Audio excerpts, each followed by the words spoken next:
Burnham as his advisor. And so it's been really nice for him to come back. He did his PhD in Pittsburgh, and his postdoc is currently going on at the University of Virginia. He studies pollen in flowers, and for those of you who think that studying plants is maybe not as exciting or as dangerous as studying wild animals, au contraire.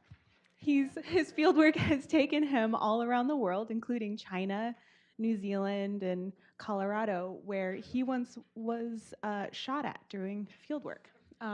So more recently, he's been doing transects all around southern United States, but he's been doing a lot of really interesting work on an unusual signal that we don't usually see in plants. So, thanks.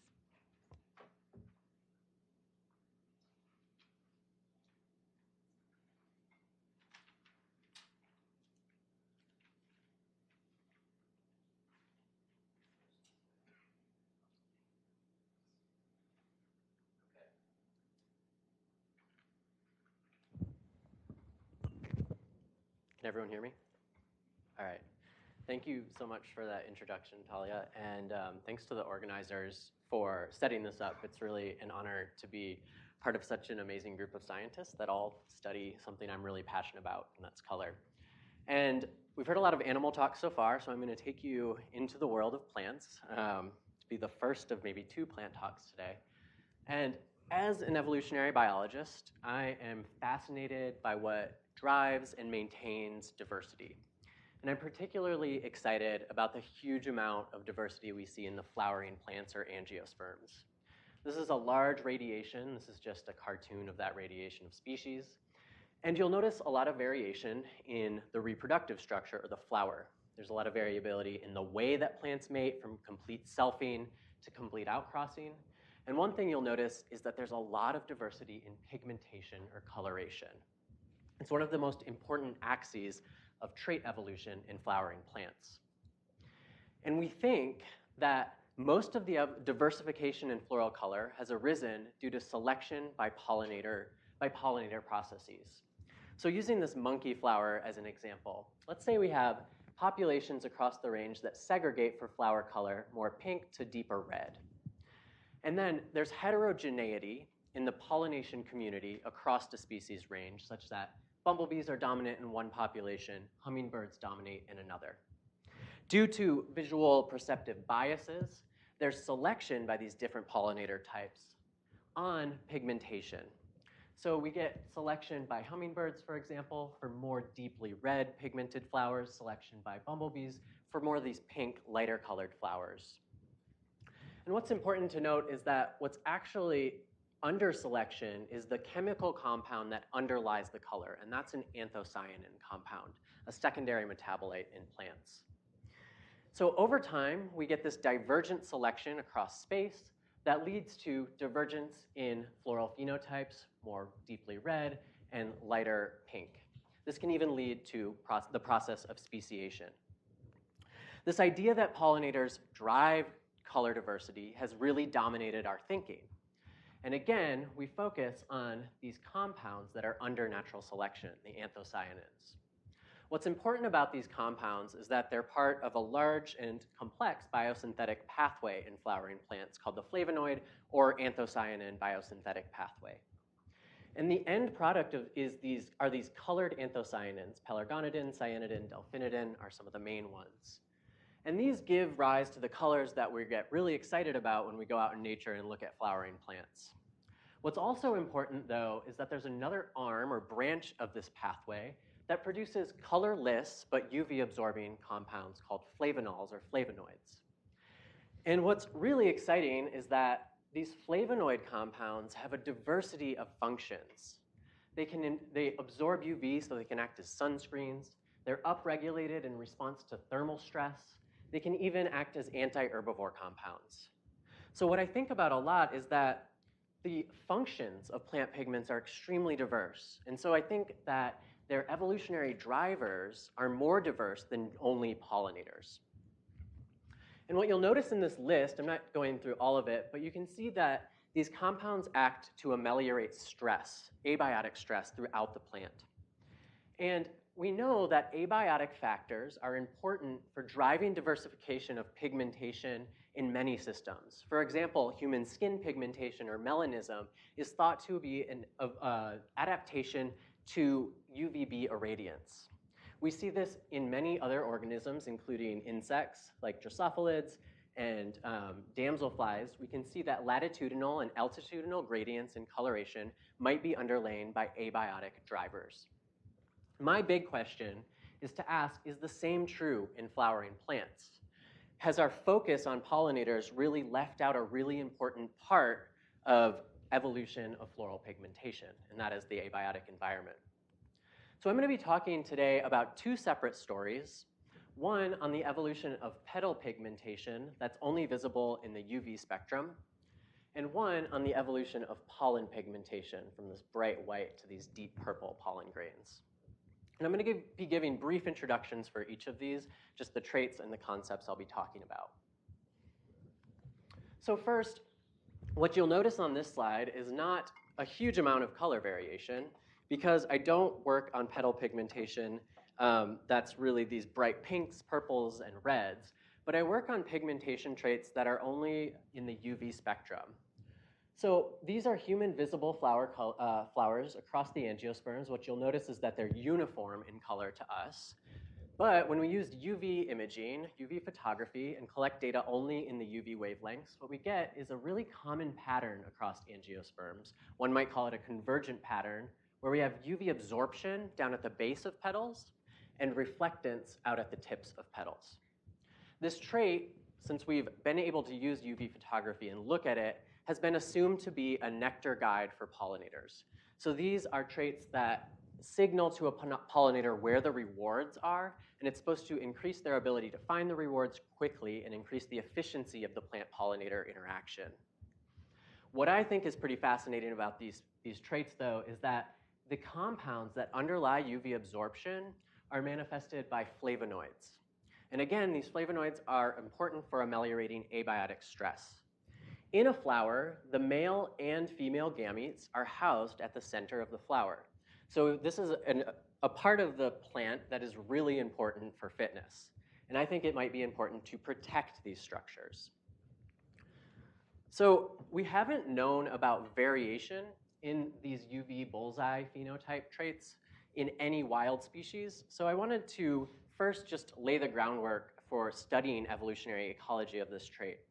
And I did this in this small diminutive herb called Silverweed cinquefoil or Potentilla anserina, really common in Michigan in dune ecosystems around the Great Lakes.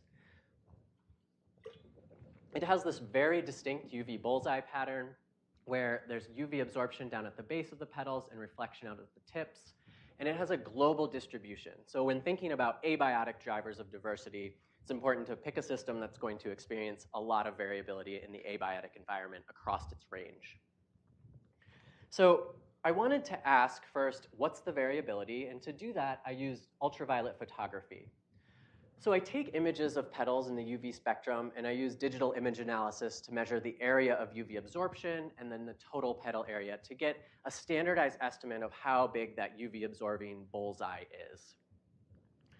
And so I went out into populations in North America just to say, what's the variability? Because all of these flowers, to us, are uniformly yellow. But when we go out into the field and take UV images, even within one population, we capture a lot of diversity in UV floral pigmentation. Some individuals, for example, have the small bullseye where they reflect a lot of UV. Others completely lack a bullseye, and that is they're completely UV absorbing across the petals.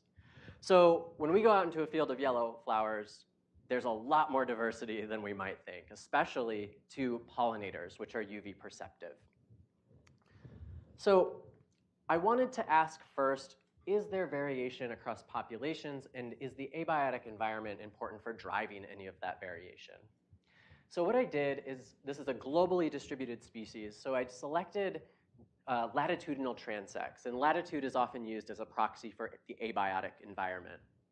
So on the Pacific coast in Colorado, the Great Lakes region, and New Zealand, I'm lucky that this plant grows in some really beautiful areas, I went out to populations and measured the UV bullseye size using UV photography. And I wanted to ask, in either hemisphere, as we go towards the equator, for example, do we see common patterns of phenotypic change? So I'm going to be showing average bullseye size as a function of latitude next. And then I relate it to bioclimatic data from these populations. So just to orient you to this graph, this is the absolute value of latitude, because I'm dealing with latitude on both hemispheres, going from more polar to more equatorial distribution of populations. And these are the 4 different transects I used, and then pigmentation from a smaller bullseye to a larger bullseye. When we account for variability in region and latitude, what comes out is a strong effect, altitude, what comes out is a strong effect of latitude. And in any transect, as you get more equatorial, there's an increase in flavonoid production in the petals. And using bioclimatic association, what this is most tightly linked to is UVB irradiance. So as you go down in latitude, you get more UVB in the environment and more UV absorbing compounds in flowers. This is really interesting because it's actually what's happening in animal systems as well. And we often attribute the UVB environment to being the selective agent driving latitudinal clines, but we don't often have a tight link or a mechanism of how it actually drives pigmentation diversity. So I wanted to propose a model as to how the UVB environment might be shaping pigmentation diversity. And I'm working with these flowers that are bowl-shaped, like many flowers, so they're like this, and they reflect UV out at the tips of their petals. What that means is that ambient UV light coming down from the environment is going to be reflected from these UV reflective areas, potentially into the center of the flower. Why this is important is because pollen is highly susceptible to UVB damage across many species. If you zap pollen with UV, it degrades, it doesn't germinate. So what's interesting, though, is that flowers that have UV absorption out at the tips of the petals attenuate that UV and don't reflect it back into the center of the flower. So I ask, is this actually a protective function against UV damage to pollen? So to get at this, I did a couple of approaches, but I'm going to share one that's highly experimental. And what I did is I made fake flowers to isolate the phenotype of interest, and that is the size of the bullseye. So I made these fake conical flowers that had small, medium, and large bullseyes using UV absorbing and reflecting yellow paints. So they were uniform in color to us. I took pollen from many donors and put it in these fake flowers, like a little easy bake oven, and put them in a chamber with high levels of UV. I protected half of the treatments with a filter that filtered out all UV wavelengths, and then I had a sham filter that was saran wrap, and it let all wavelengths through.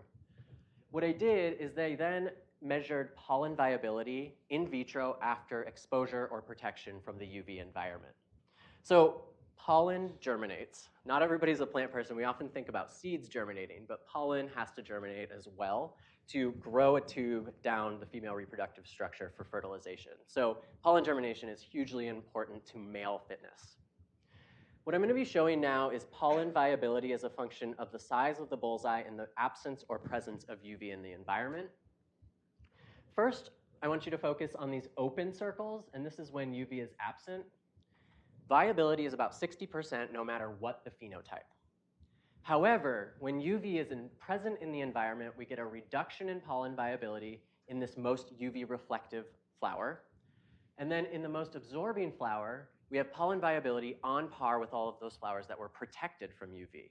So this is some good evidence that this phenotype of UV absorption is modulating the UV environment of the flower itself and protecting pollen.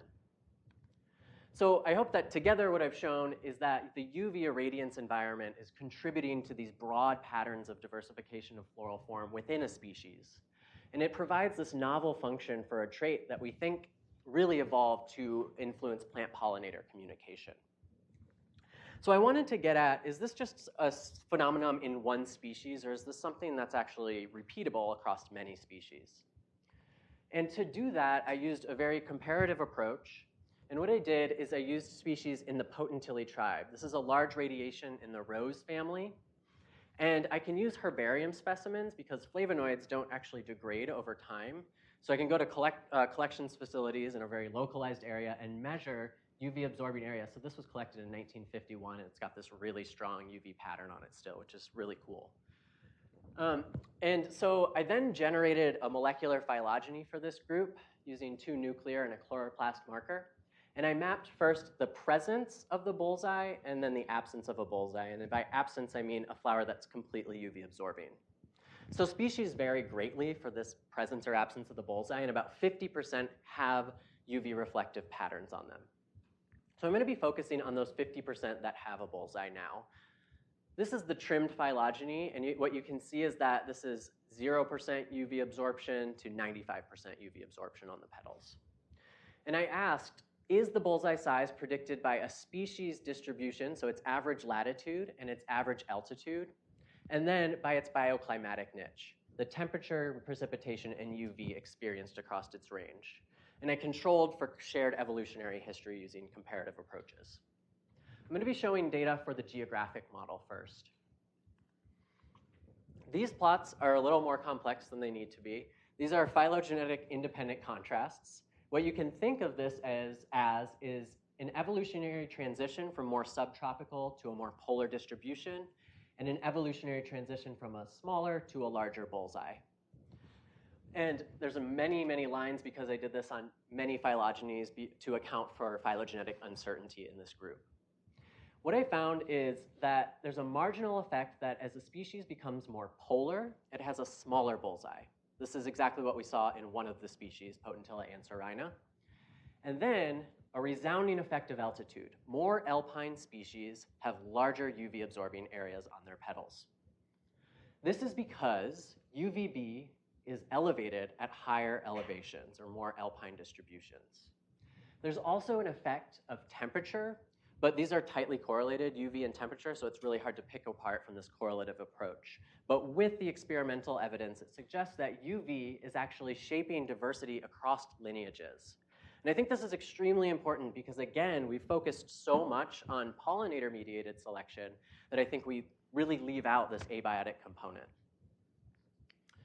Okay, so I'm going to be transitioning now, but as a broad conclusion, UVB is shaping diversity among populations in floral pigmentation. Now I'm going to be focusing and making the argument that pollen pigmentation diversity is also likely shaped by the abiotic environment.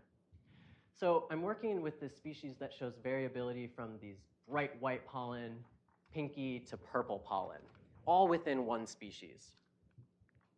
And this plant, American bellflower, we're actually at about its northern distribution here around Ann Arbor. It's this big, showy flowers that are bright purple. It's a really beautiful plant. And I think one thing that's really interesting about the group Campanula is that the pollen is unprotected by an anther wall when the flower opens. Okay, so for people that aren't plant people, pollen is housed in these structures called anthers. And when the petals open, the anthers enclose the pollen and slowly open to let pollen out for pollinators. What this species does is its anthers dehisce, or let the pollen out, when the flower's in a bud stage. And then when the flower opens, that means that the pollen is exposed to the ambient environment right away. So I think this is a really interesting group to think about how the abiotic environment might be shaping diversity in pollen color. And pollen color, just to get you oriented to how the variation plays out, is extremely variable, again, from bright white to deep purple. And it actually seems to be uncorrelated with the color of the petal itself, which is interesting in its own right, but I'm not going to be getting into that. And measuring pollen color with spectrophotometry is actually quite difficult because you need a lot of it. So what I did is I classed the pollen from 0, 1, 2, 3, and 4. These are the reflectance spectra of those groups. And what you can see is that purple and deep purple kind of come out pretty separate from the lighter colors. So I wanted to ask, across the species range, is there any geographic lines, again, in color? Oh, sorry, one more thing. I just wanted to show that this is a genetically based polymorphism or color variation. I used controlled crosses to estimate narrow sense heritability using mid-parent offspring regression and found that it is quite heritable in the narrow sense. So is there variation across the range? So this is populations, 24 populations that encompass the range of the species. And if you squint your eyes, what you might notice is that this dark purple phenotype is pretty common in the West, and this white phenotype and lighter pink phenotype is more common in the East. I was expecting latitudinal patterns, but I didn't see it at all. So latitude showed no geographic pattern, but we see a really strong longitudinal pattern whereby populations are darker in the West. So I wanted to ask now, is there something bioclimatically or in the abiotic environment that's changing from east to west that is associated with this color transition? And so what I'm showing now are summer temperatures, high summer temperatures, and summer UVB irradiance as a function of longitude, so from east or west to east, after we control for latitudinal variation. And what you'll see is that longitude explains a lot of the variation in abiotic conditions in the environment, once we control for the obvious latitudinal clines. So darker populations are in the west, and they experience higher temperatures and more UVB. So I wanted to ask, does dark purple pollen have some sort of advantage under harsher abiotic conditions? So what I did is, again, a very experimental approach. I took these white or light-colored individuals and dark purple-colored individuals, and using a growth chamber experiment, I exposed them to low temperatures, medium, and high temperatures. And then I used similar manipulations to expose them or protect them from UV. And what I did, again, is measure a direct estimate of male fitness of the pollen, so pollen germination. And I'll first be showing the data for temperature. Or sorry, I'm actually showing first the data for UV, because it's a little less interesting. I'll save the more interesting thing for next. So what I found is that white and dark purple pollen don't differ in their response to the presence of UV. We saw an overall effect that UV reduces pollen viability, but dark purple does not have an advantage. So it suggests that the variation across the range is probably not structured by the UVB environment in this case. However, what I'm showing now is pollen viability as a function of color and temperature from low to high. And only in the high temperature treatment, when these are pretty much zapped with really high temperatures, we see that dark pollen germinates much better than light pollen, suggesting that there's something about having more pigments in the pollen that is protecting it from thermal stress. So where we're at now is that we have a function associated with pollen color, and I'm starting now to get into a little bit of the biochemistry and think, why might dark purple pollen have higher germination capacity under heat stress? So I called a friend, Andrea Berardi, who's a real biochemist, and she works on plant biochemistry. And she's starting to first characterize what's in the pollen. And so what's really interesting, so delphinidin, this bluey pigment, is what's in the petals, but it's also present in the pollen. And then something called camphorol is in the pollen as well. And this is one of these colorless but UV-absorbing flavonoid compounds. From other studies in maize or corn and petunia, we know that camphorol is extremely important for pollen tube germination and elongation. So one thing I'm thinking about is this whole biosynthetic pathway upregulated in these flowers that have dark purple pollen, so they're producing more delphinidin, and might they be producing more camphorol as well? And how might that influence their pollen germination ability? So this pollen color part of the talk, I just want to summarize that pollen is darker in the western portion of a species range, where temperatures are higher, and we have functional evidence that dark pollen germinates better under heat stress. So it's good evidence that this might be adaptation to the thermal environment. So together, I hope I've convinced you that we need to be thinking more about how the abiotic environment shapes pigmentation diversity, not just in plants, but in all organisms. While it is important for influencing plant-pollinator communication, pigmentation has a really important effect for ameliorating abiotic stress. And then an emergent idea that is coming out of my research is I'm thinking that flowers are probably facing some sort of dilemma. There are multiple functions of a flower. One is to attract pollinators to disperse gametes and receive gametes. Another is to actually protect those gametes. So I've done some work, for example, to show that this UV bullseye is important for attracting pollinators. But the abiotic environment, particularly under high UV stress, pushes flowers more towards this phenotype, which is less preferred by pollinators, but it does protect the gametes.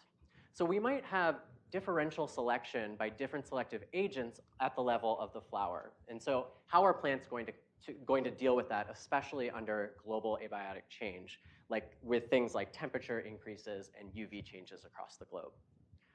All right. So with that, I just want to thank a number of people, my PhD advisor and my postdoc advisor, a number of people that have helped out, including a number of really amazing undergrads in the Galloway lab, and some funding. And with that, I'll take questions. Thank you.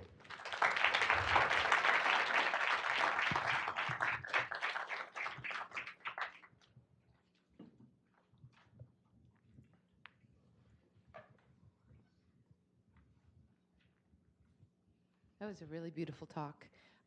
I may be getting this wrong, but I believe that in your first part of your talk, you actually got a temperature effect for the UV petal in the blocking. macroevolutionary. In the macroevolutionary, and it was a negative. Yeah. And it was actually, it seemed the p-value was more significant than the UV. Was. And so if I'm following your story correctly, it's actually going the opposite direction than the pollen.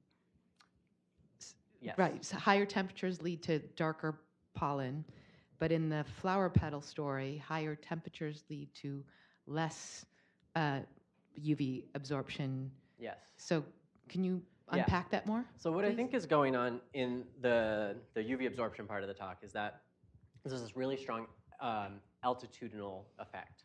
So you go up in altitude, you get reduced temperatures and higher UV. And those are really hard to pull apart because they co-vary so strongly. But as you go towards the equator, you get higher temperatures and higher UV. So together, these point to UV as being the more common predictor of change across space. So I think what is going on is that UV is probably the driver in UV pigmentation traits. The other thing about temperature is that UV wavelengths don't carry heat. So it's not like more UV absorption is going to change the temperature of the flower. And I've done some thermal imaging to actually show that it's not variable across the flower. So I do think it's UV in that case. And then, so now what's going on with the other delphinidin change and in the pollen? So in that case, again, the functional assay does not point to UV as being the driver at all. And I think an understanding of pollen color diversity is really in its infancy. We don't actually, there's 3 systems where we know that pollen color diversity exists, and we have characterized it well across species ranges. And I think just a lot more work needs to be done with that. But.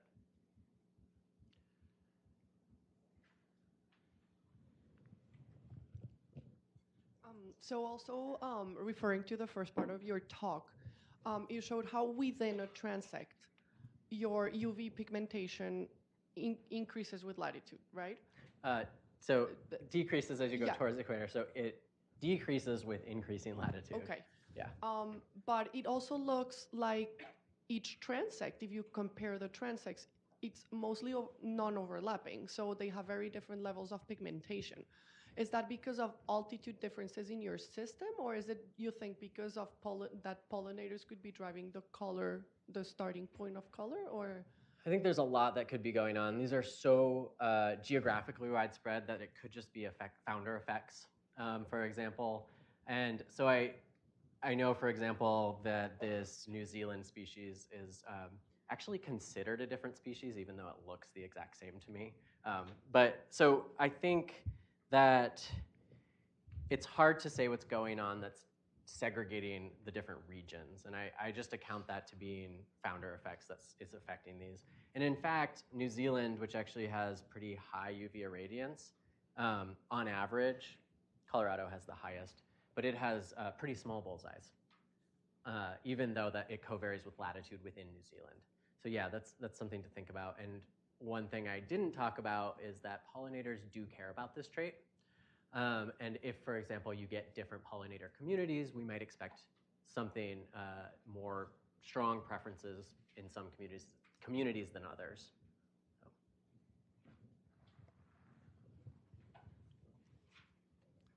Hi, great talk. Just one quick question. I'm a little bit surprised by the result with the pollen because coloration, of course, ties in with albedo effects, and one would expect that a lighter color would enable pollen to survive higher temperatures. In your temperature experiments, did you use radiant heat?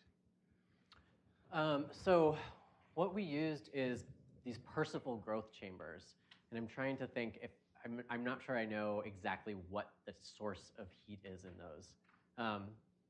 So the light conditions, though, are exactly the same in each, if that helps answer your question.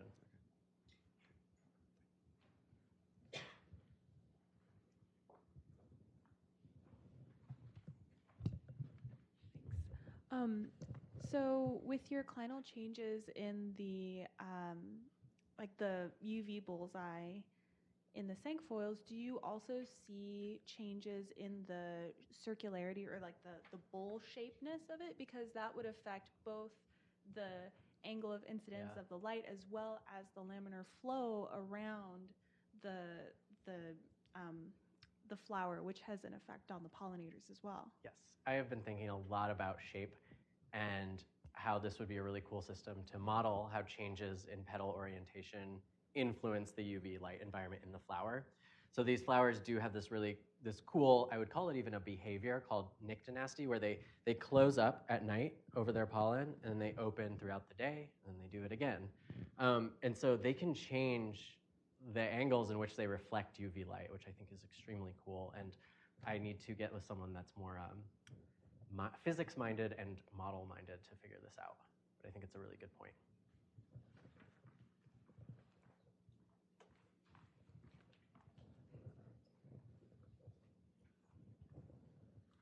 Is it possible that you can use herbarium specimens over time to look at places where UV radiation has increased and try to tease out some of that temperature and UV? I know they're still correlated, but is it maybe slightly weaker there that you could use those specimens if they exist? Yes, I'm doing that. Just got funded to look at how global change has influenced pigmentation using historical specimens. And one region, for example, so New Zealand, Australia saw really large increases in UV during the 1900s, but less increases in temperature. So we might be able to get more nuanced and try to pick that out using regional differentiation. And yes, it's a really good idea. And hopefully I'll have an answer in the next couple of years. Thank you all. Thanks.